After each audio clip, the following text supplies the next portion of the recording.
General Musharraf साहब वो कैसे वालिद थे? सख्त थे, फ्रेंडली थे, क्या था आप लोगों का? वो उस किस्म के वालिद थे, मैं उनके साथ कुश्ती भी करता था। जब मैं बोर्डिंग स्कूल इंटर पढ़ता था उस किस्म की हरकतें हम लोग करते थे एक दूसरे के साथ, हंसी मजाक। लेकिन मुझे लगता था कि जब वो ये समझते थे कि मुझे कोई चीज़ समझानी है और टिका के समझानी है, उनका काफ़ी सख्त रद्द अमल था।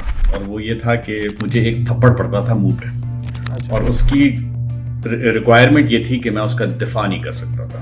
अगर दिफा किया तो फिर एक और थप्पड़ पड़ेगा। कोई ऐसा काम जो आपको अच्छा ना लगता हो कि यार ये नहीं होना चाहिए था उनकी लीडरशिप में? कोई ज़रूरत नहीं थी, ऐसा सवाल करने की ज़रूरत नहीं है। आप सियासत की तरफ क्यों नहीं आए? ऐसा कभी इन्फ्लुएंस नहीं हुआ उनसे? आज हम उनको बड़ा मिस कर रहे हैं कि यार वो आंखों में आंखें डाल के बात करते थे। उनको तो बड़ा अच्छा याद रखा जाएगा हमेशा। खाने में क्या पसंद था जनरल साहब को? गाड़ियों का शौक रखते थे, ट्रैवलिंग का शौक रखते थे। ज़ाती तौर पे आप इन सब चीज़ों से तो वाकिफ़ होंगे। गाड़ियों का तो ऐसा कोई शौक नहीं था। कड़ी उन्हें बहुत पसंद थी खाने में, और खीर मीठे में बहुत पसंद थी। ट्रैवलिंग का शौक रखते थे जी, ट्रैवल बहुत किया था उन्होंने वैसे भी, और इक़्तिदार में आने के बाद भी। आखिरी टाइमों पे जनरल परवेज मुशर्रफ के साथ संजय दत्त को देखा गया। अब वो क्या संजय दत्त मिलने आए या रैंडमली कहीं मुलाकात हो गई? संजय दत्त से मुलाकात उनकी तो कई दफ़ा हुई थी। आपका क्या प्रोग्राम है इन फ्यूचर? पाकिस्तान की तरफ कोई है रुझान आपका? पब्लिक लाइफ में ना मैं सूटेड हूँ और ना मेरा इरादा है। हमने सुना है जनरल परवेज मुशर्रफ साहब नाज़िमाबाद में रहते थे। चाहे वो नाज़िमाबाद की सड़कें थीं, चाहे वो अंकारा की सड़कें थीं जहाँ बच्चों के साथ खेलना था। उनकी ज़िंदगी की जो ज़िंदगी का सफ़र था वो काफ़ी ही मुनफरद किस्म का था। कोई ऐसी चीज़ जो आप उनकी ज़ाती शेयर करना चाहें कि यार ये बोलते थे जनरल साहब? देखिए, जो उन्होंने मुझसे प्राइवेट बातें की वो तो मुनासिब नहीं होगा।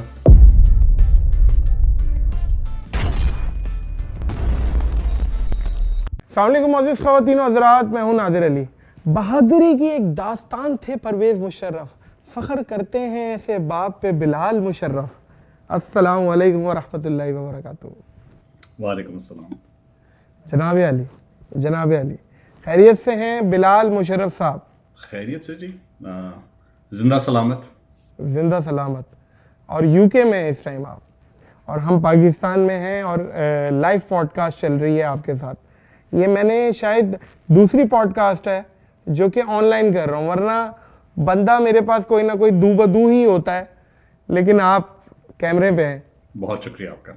सबसे पहले आपको जनरल साहब की कौन सी ऐसा काम जो पर्सनली आपको सबसे ज़्यादा पसंद आया हो कि यार ये जो जनरल साहब ने किया है ना, ये सबसे बड़ा काम था पाकिस्तान के लिए? मेरे ख्याल में नादरा को बनाना। नादरा को? नादरा के बनने के, जी बिल्कुल, नादरा के बनने की वजह से जो हमारे आईडी कार्ड हैं, इससे इकॉनमी फॉर्मलाइज हुई है। काफ़ी चीज़ों में डॉक्यूमेंटेशन में फ़ायदा हुआ है जो लॉन्ग टर्म हमारी ज़रूरत है। आप मुझे बताएं, थोड़ा सा अपने बारे में बताएं। बिलाल मुशर्रफ कौन है? कोशिश तो यही है कि मैं एक शख्स हूँ जो सच की तलाश में हूँ। एक चीज़ जिसको मैंने महवर बनाया, और उसमें मैं अपने वालिद को क्रेडिट दूंगा, क्योंकि वो उस चीज़ को बहुत ज़रूरी समझते थे कि सच बोलूँ। और अगर मैंने कभी बड़ी से बड़ी चीज़ हो जाए, अगर मैंने उनको सच कहा तो वो नज़रअंदाज कर लेते हैं। हमारे काफ़ी महदूद वसाइल थे जब मैं पल बढ़ रहा था। ये तो सब कुछ जो हुआ जब मैं 28 साल का हो चुका था, उसके बाद वो फ़ौज के सरबराह बने और आगे जो कुछ भी हुआ। तो बचपन में तो ये असूल थे। हमारी गाड़ी थी एक, जब मैंने नई नई ड्राइविंग सीखी थी, एक दफ़ा मैं बगैर पूछे गाड़ी को निकाल के ले गया और मैंने जाके दीवार में गाड़ी मार दी। लेकिन मुझे इतना पता था अगर मैं जाके सच सच बता दूंगा तो मुझे कुछ नहीं होगा। अगर मैंने छुपाने की कोशिश की तो मेरे साथ बहुत बुरा होगा। तो मैंने यही किया, और फिर उन्होंने नज़रअंदाज कर लिया। तो मैं कौन हूँ? मैं सच की तलाश में हूँ, और उस अगर सिखाया कुछ ज़िंदगी ने सिखाया है। इत्तेफाक से वालिद साहब की सर्विस की वजह से मैं हर सूबे में रह चुका हूँ। क्वेटा में रह चुका हूँ, बलूचिस्तान में, पंजाब में ज़्यादातर की ज़िंदगी गुजरी है। हम लोग मलीर में रह चुके हैं, नौशहरा में रह चुके हैं। तो मुल्क देखने को मिला है, मुल्क के स्कूलों में पढ़ने को मिला है। ज़्यादातर बल्कि सारी गवर्नमेंट स्कूल्स थे।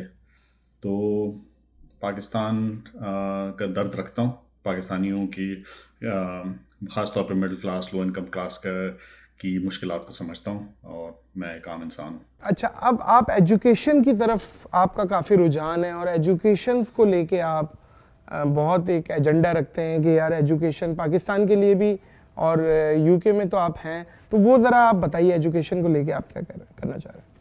वैसे मैं अमेरिका में हूँ, लेकिन कोई नहीं। अच्छा, अमेरिका में आप। जी जी। मेरा एजुकेशन का वास्ता इसलिए पड़ा क्योंकि जब मैंने मास्टर्स किया, मैंने एक बिज़नेस की डिग्री की थी, और इत्तेफाक से क्योंकि मेरा इंटरेस्ट था कि किस तरह जो एक वेंचर कैपिटल, जो नई कंपनियां बनती हैं अमेरिका में, वो किस तरह यूनिवर्सिटी के कैंपसेस से किस तरह बनती हैं। जब अप्लाइड रिसर्च हो रही होती है कैंपसेस पे, तो उसी में से नई स्टार्टअप्स, नई टेक्नोलॉजीज निकलती हैं जो फिर कमर्शलाइज होकर फिर बड़ी बड़ी कंपनियां बन जाती हैं। आपकी एप्पल हो गई, गूगल हो गई, माइक्रोसॉफ्ट, ये सब यूनिवर्सिटी की कैंपसेस से निकली और बड़ी बड़ी कंपनियां बन गई।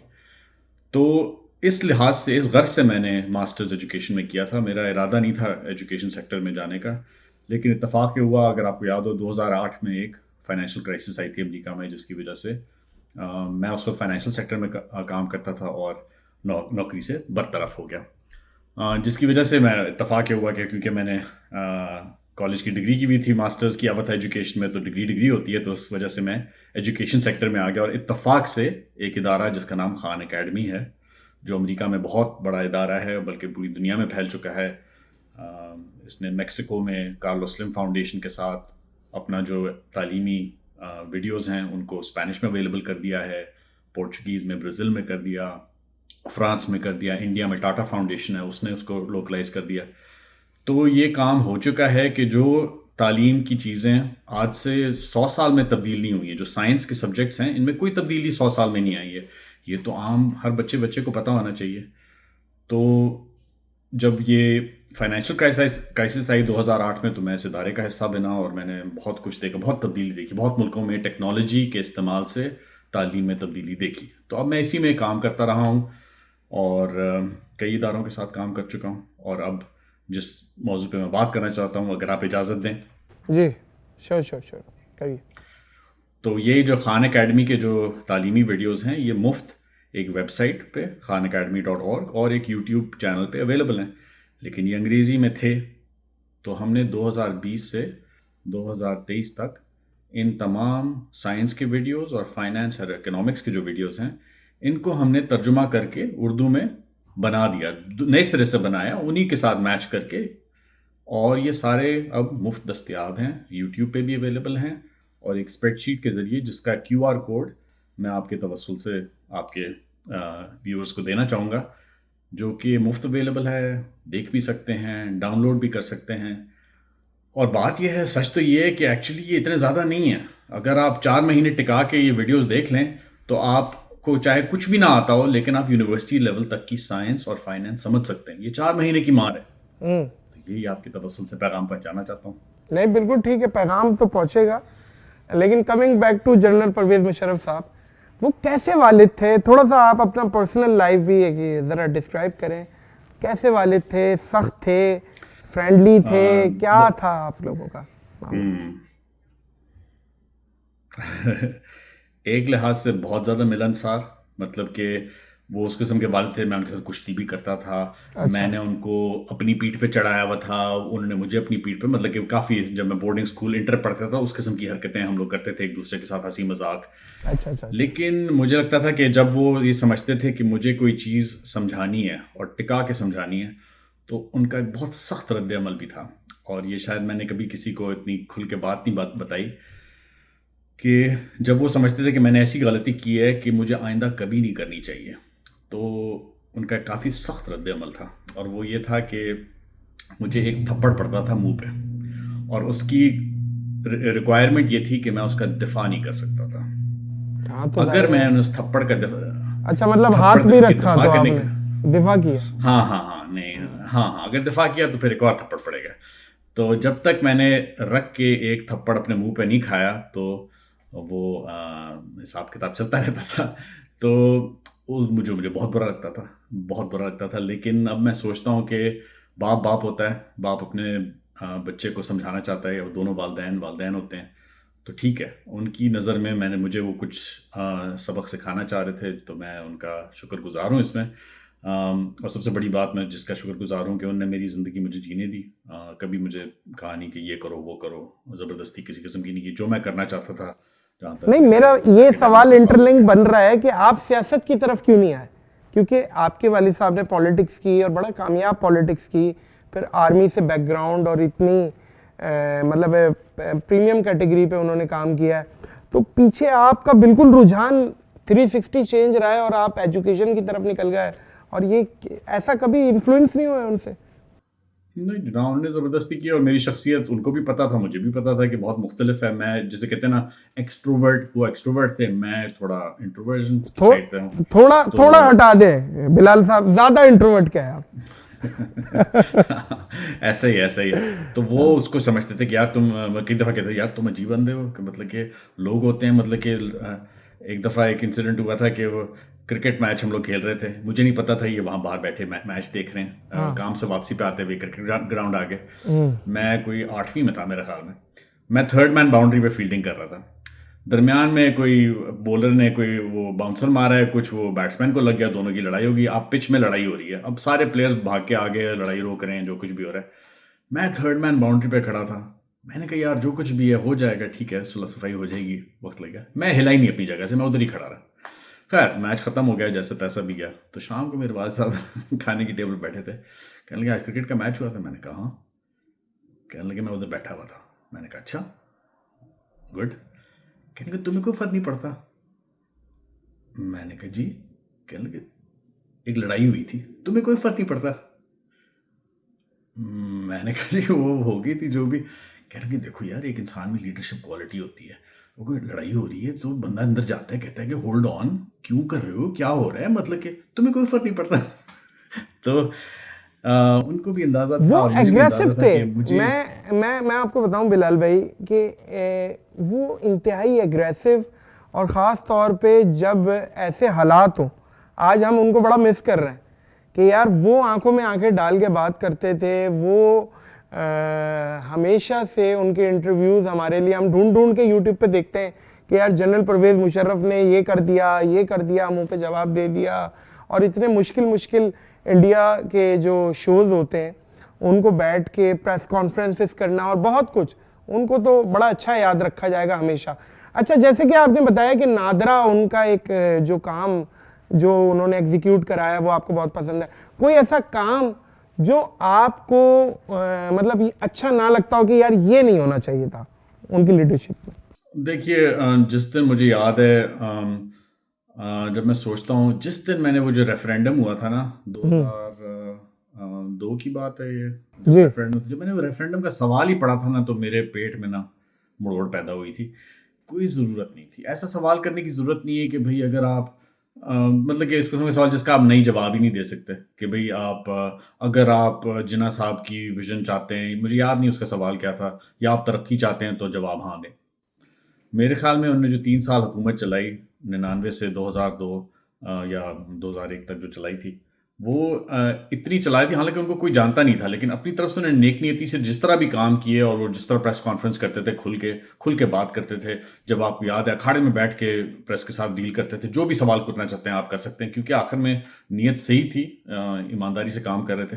लेकिन उस रेफरेंडम के बाद जो समझौता हुआ, जिस किस्म का भी हुआ, मेरे ख्याल में उनके लिए ना मुल्क के लिए सही रहा। तो मैं तो ये कहूँगा उस दिन वो लाइन नहीं लेनी चाहिए थी। या तो आप टिका के करें और आप सही काम करें, या आप कहीं चीज़ इंतखाबात कराएं और आप लोगों के मुंतखब नुमाइंदों को आगे आने दें, क्योंकि लोगों ने ही आखिर में फैसला करना है कि मुल्क किधर जाना है। आखिरी उन्होंने ज़िंदगी के अयाम जो हैं वो यूएई में गुजारे, दुबई में, और वो अकेले रहते थे। आप उनके साथ नहीं रहते थे, आप यूएस में रहते थे, वो अमेरिका में रहते थे। तो थोड़ा सा ये वजह जानना चाहूँगा कि क्या वजह थी कि आप लोग एक साथ क्यों नहीं रहते थे? नहीं, ऐसी कोई बात नहीं। मैंने आखिरी 2 साल उनके साथ गुजारे और हमेशा से हम लोग कांटेक्ट में रहते थे, लेकिन ये था कि वो भी ये ज़रूरी समझते थे और मैं भी ये ज़रूरी समझता था कि मैं अपने पैरों पे खुद ही खड़ा हूँ और काम खुद ही करूँ। तो अमेरिका में रहने का मेरे तो वहमो गुमान में नहीं था कि ये होगा कि वो फ़ौज के सरबराह बन जाएंगे। आगे जो कुछ भी हुआ वो तो और भी उससे ज़्यादा हुआ। तो मैंने भी ये बेहतर समझा, उन्होंने भी बेहतर समझा कि बेहतर ये है कि मैं अपनी ज़िंदगी पे फोकस करूं, अपने करियर पे फोकस करूं, अपने आप को खुद ही बनाऊं जो भी मैंने बनना है। तो इसलिए मैं दूर रहा। और क्योंकि हालात पेचीदा हो गए थे, मुल्क के अंदर पेचीदा हो गए थे, मेरे लिए आकर मुलाजमत ढूंढना और काम करना नॉर्मल कंडीशंस में मुश्किल हो चुका। तो इसलिए तो फैसला किया अमेरिका में। आखिरी 2 साल हमने इकट्ठे गुजारे। मैं उस वक्त इंग्लैंड में काम कर रहा था। तो 2022 की बात है कि मैं भी दुबई शिफ्ट कर गया था अपने पेरेंट्स के पास। तो आखिरी हमने वक्त इकट्ठे गुजारा, काफ़ी बातें की जो मेरे लिए बहुत वक्त वो कीमती रहा। आखिरी वक्तों में कोई ऐसा रिग्रेट जो जनरल साहब बोलते हो, मुंह से निकालते हो, यार काश प्रोबेबली मैं ये कर लेता, या मतलब कोई ऐसी चीज़ जो आप उनकी ज़ाती शेयर करना चाहें कि यार ये बोलते थे जनरल साहब? देखिए, जो उन्होंने मुझसे प्राइवेट बातें की वो तो मुनासिब नहीं होगा।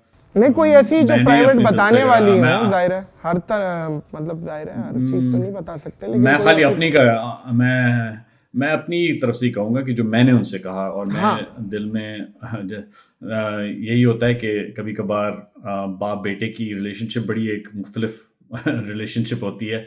तो आप तनकीद के लिहाज से कभी कभार अपने अपनों की ख़ास तौर पे जो हमारे उर्दू स्पीकिंग लोग हैं उनमें ये खासियत पाई जाती है कि वो अपनों के साथ और भी ज़्यादा सख्त रवैया रखते हैं। तो मैंने भी, मुझे लगा कि अपने वालिद के साथ काफ़ी सख्त रवैया रखा। अच्छा। लेकिन जिसके बारे में मैंने बाद में सोचा कि क्योंकि मैं इसमें समझता था कि शायद उनको कोई बात ना पता लग रही होगी, तो मैं जिम्मेदारी समझता था कि भाई उनको ऐसी बात बताऊं जो मैं अगर अखबार में पढ़ रहा हूं या न्यूज़ में देख रहा हूं, शायद उन्हें इस बात का इल्म नहीं है, तो मैं ज़रूरी समझता था कि उनको बात बताऊं। तो एनीवेज आखिर में मैंने उनसे कहा कि मैं समझता हूँ, मैंने अंग्रेज़ी में ही कहा कि I have been very harsh with you, मतलब कि मेरा आपकी तरफ रवैया जो है थोड़ा सख्त रहा, जिसके लिए मैं माजरत चाहता हूँ। तो उन्होंने कहा कोई नहीं, ऐसी ऐसी कोई बात नहीं, ऐसी कोई बात नहीं थी, और भूल जाओ, ऐसी कोई बात नहीं। तो हालांकि मुझे पता है कि मुझसे नाराज़ भी होते थे कि यार लोगों के बेटे ऐसे होते हैं, तुम हो, तुम्हारा तो कोई रवैया, तुम अलग ही रहते हो। तो मुझे वो वक्त बहुत कीमती लगता है जिसमें हमने एक दूसरे से दिल की बात कह दी। उन्होंने भी मुझे माफ़ कर दिया, मैं कहूँ, और मेरे दिल में भी उनके लिए इज्जत है। खाने में क्या इज्जत है और पसंद प्यार था? है। खाने में क्या पसंद था जनरल साहब को? गाड़ियों का शौक रखते थे, ट्रैवलिंग का शौक रखते थे? ज़ाती तौर पे आप इन सब चीज़ों से तो वाकिफ़ होंगे। गाड़ियों का तो ऐसा कोई शौक नहीं था। कढ़ी उन्हें बहुत पसंद थी खाने में, और कढ़ी चावल और खीर मीठे में बहुत पसंद थी। ट्रैवलिंग का शौक रखते थे जी, ट्रैवल बहुत किया था उन्होंने वैसे भी, और इक़्तिदार में आने के बाद भी। और बहुत वो सोशल थे, बहुत ज़्यादा सोशल थे, और उनको उससे एक्सट्रोवर्ट थे, एनर्जी मिलती थी। अच्छा बिलाल भाई, हमने सुना है जनरल परवेज़ मुशर्रफ साहब नाज़िमाबाद में रहते थे, तो नाज़िमाबाद से उन्होंने ये जर्नी का फिर आगाज़ किया, और फिर एफसी कॉलेज लाहौर में भी गए, और फिर पाकिस्तान की बड़ी बड़ी आला क़यादतों में वो गए। जी, उनकी ज़िंदगी की जो ज़िंदगी का सफ़र था वो काफ़ी ही मुनफरद किस्म का था। एक तो जैसा आपने ज़िक्र किया है, जब ये इंडिपेंडेंस के बाद मेरे दादा दादी आए तो इनको जेकब लाइंस में एक क्वार्टर इशू हुआ था, सही है। जिसमें फिर आते गए, रिश्तेदार आते गए। तो एक वक्त ऐसा आया कि 28 लोग उस एक क्वार्टर में रहते थे, और उस क्वार्टर का दरवाज़ा तक नहीं था, छेद था, और गुस्लखाना जो था वो एक खड्डा था। तो आपके उन दादा हालात का में इन्होंने गुजारा। आपके दादा रहते थे वहाँ? जी जी जी जी सही जी। है, सही है। वो पहले अकाउंट्स में डिपार्टमेंट में होते थे आज़ादी से पहले, और फिर वो मिनिस्ट्री ऑफ फॉरेन अफेयर्स में आ गए, लेकिन क्लरिकल लेवल पे। मेरी दादी जो थी उन्होंने भी मुलाजमत ली पाकिस्तान कस्टम्स में आज़ादी के बाद। सही है। तो इनको जो ब्रेक थ्रू मिला वो यही कि 50 की दहाई में मेरे दादा को अंकारा की, पाकिस्तान की जो एम्बेसी थी, उधर पोस्टिंग में भेजा क्लरिकल लेवल पे। तो लेकिन मैं ये खाली कहना चाहूँगा कि जो मुझे किस्से मालूम है अपने वालिद के बारे में, अपने दादा दादी की ज़बान, तो चाहे वो नाज़िमाबाद की सड़कें थीं, चाहे वो अंकारा की सड़कें थीं जहाँ बच्चों के साथ खेलना था, या वापस आके फिर ये एफसी कॉलेज गए लाहौर एफए करने के लिए, वहाँ की कहानियाँ। वहाँ के न्याजी ग्रुप था जहाँ से जिनकी काफ़ी दोस्ती हो गई थी। फिर पीएमएच गए, वहाँ की दोस्तियाँ। फिर एसएसजी इनका जब मैं सोचता हूँ, एसएसजी एक ऐसा एक्सपीरियंस था इनका जो बहुत ही यूनिक किस्म का था, क्योंकि उनको बहुत एक तो आज़ादी मिली जहाँ वो अपनी लीडरशिप की, और मैनेजमेंट की आज़ादी के किस तरह वो अपने साथ वाले जो इनके ट्रूप्स थे, अपने ऑफिसर्स, अपने जो इनकी कंपनी होती थी, कंपनी का कहते हैं सिपाहियों की, उनको किस तरह अपनी अपनी लिमिट, मेंटल लिमिट को पुश करना और समझना कि मेरी हद जो है वो उतनी है जितनी मेरी मेरी जैसे कहते हैं ना, जितना मेरा मन है, जितनी मेरी जुर्रत है, उतनी मेरी हद है।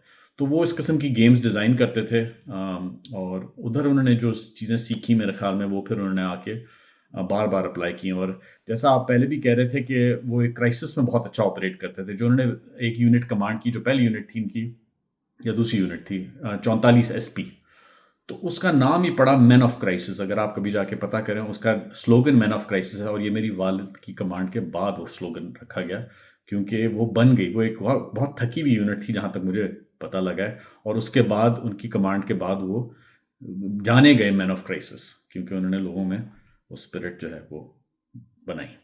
नहीं, उनकी जर्नी जो है वो कमाल है और बहुत बेहतरीन है, बहुत अच्छी है। तो आपका क्या प्रोग्राम है इन फ्यूचर? पाकिस्तान की तरफ कोई है रुझान आपका?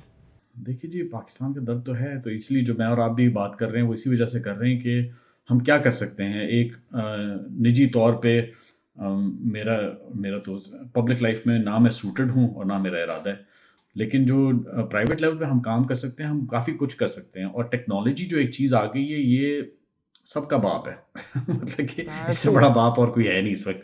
तो अब टेक्नोलॉजी के ज़रिए होगी, एआई आ चुकी है भाई, एआई आ चुकी है। तो आप उससे जो सवाल पूछें वो आपको बता सकता है। अगर आप पूछना चाहते हैं कि भाई ये किस तरह मवासलाती निज़ाम कैसे चल रहा है, बैंकिंग का निज़ाम के साथ पाकिस्तान में तो एआई का इस्तेमाल एक दूसरे को नंगा किया जा रहा है, बस यहाँ पे तो यही चल रहा है।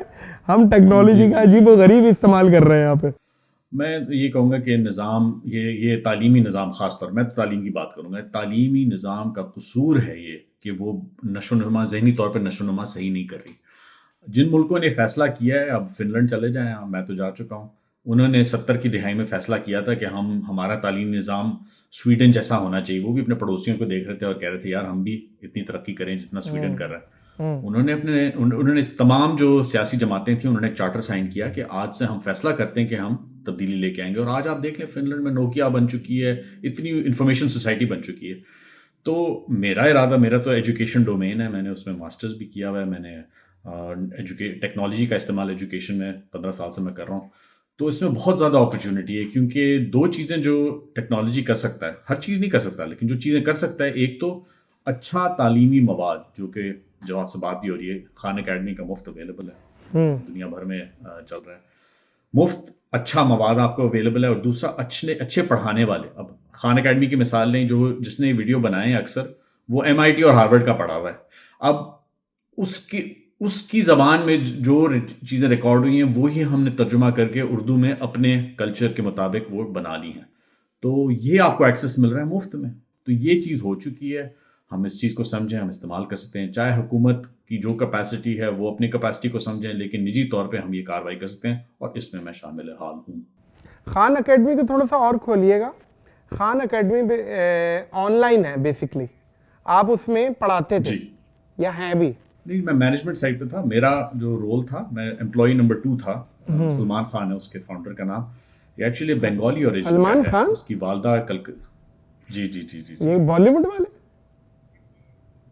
अरे नहीं अच्छा, ये कोई और? ये एक्चुअली बहुत फेमस कहानी है जी। आप गूगल करेंगे आपको सबको पता है, टाइम मैगजीन के कवर पे आ चुका है बंदा का। आज नहीं तो कल उसको नोबेल प्राइज भी मिल जाएगा। सही। तो ये कहानी बड़ी इंटरेस्टिंग है कि अमेरिका में पला बड़ा एक लड़का, अब तो खैर मुझसे कोई 10 साल छोटा है उम्र में, उसने अपनी कज़न जिसका नाम नादिया है, उसको पढ़ाने की नीयत से उसने मैथ के वीडियोस बनाए, यूट्यूब पे चढ़ाए। ये 2004 की बात है।